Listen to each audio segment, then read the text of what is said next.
यार छोटे, तू एक काम कर, ये भैंसों को बाहर बांध दे, गर्मी भी बहुत हो रही है, बढ़िया हवा भी लग जाएंगी और चर भी लेंगी। ठीक है भैया। चल। अरे छोटे सुन जरा। छोटे एक काम कर, गुप्ता जी से बात हुई थी भूसे की, लड़कों को साथ में ले जा और भूसा ले आ। जी भैया ले आता हूँ, लेकिन पैसे? पैसों की तू टेंशन मत ले, मेरी बात हो चुकी है उनसे, तू जाकर उठा ला। जी भैया। हाँ भाई, तुम भी अपनी बाबूजी की तरह यही काम में लग गए। वैसे औकात के हिसाब से सही काम कर रहे हो तुम लोग। वैसे एक बात बताओ, जब तुम तीनों भाइयों को यही काम करना था तो पढ़ाई लिखाई क्यों की थी बचपन से? बचपन से गोबर ही उठा लेते अपने बाबूजी की तरह। भैया ये लखन बहुत ज्यादा बोल रहा है, इसको तो मैं अभी। ए छोटे रुक, तू तो ऐसे जा रहा है जैसे ये हमारे दुश्मन हो।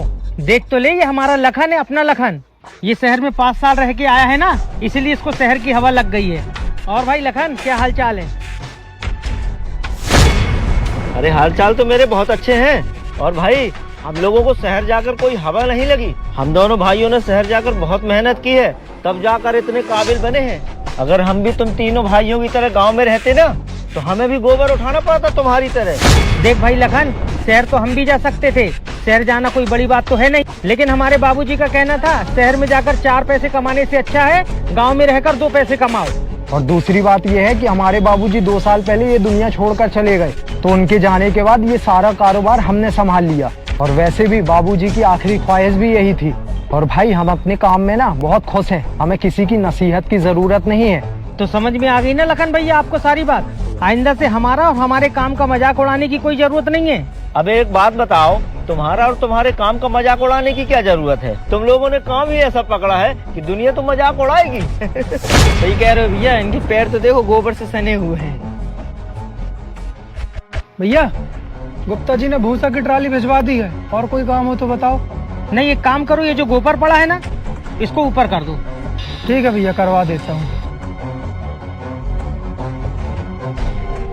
और हाँ भाई, जो तुम ये गंदे पैरों का मजाक उड़ा रहे हो ना, ये हमारी मेहनत है, मेहनत। और इसी मेहनत से हमारा घर चलता है, और इसी मेहनत से हमारे पास पैसे आते हैं। पैसे?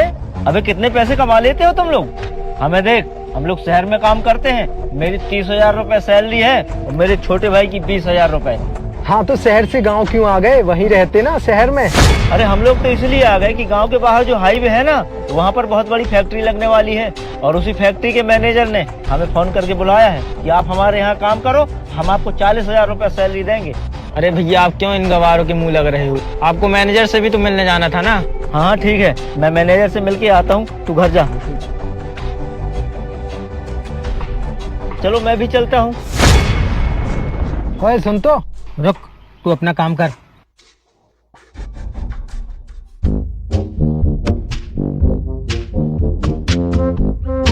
ये कहाँ जा रहा है इतनी जल्दबाजी में? ओ भाई कहाँ जा रहा है इतनी जल्दी में? कहाँ जा रहा हूँ? भैया ने बुलाया है। शहर में 20,000 कमा रहा था, अब यहाँ 25,000 की नौकरी लग गई है। ओए भाई इधर आ, इधर आ, अपने भैया से तो मिल ले। वो देख, वो कर रहे हैं काम। हाँ छोटे, हम जिस फैक्ट्री में काम करने की बात कर रहे थे ना, वो फैक्ट्री इन्हीं की है। और अब ये हमें 50,000 रुपए महीने देंगे और तुझे 25,000। जा जा, तू भी जाकर गोबर उठा ले। अच्छा, वो फैक्ट्री नहीं की थी?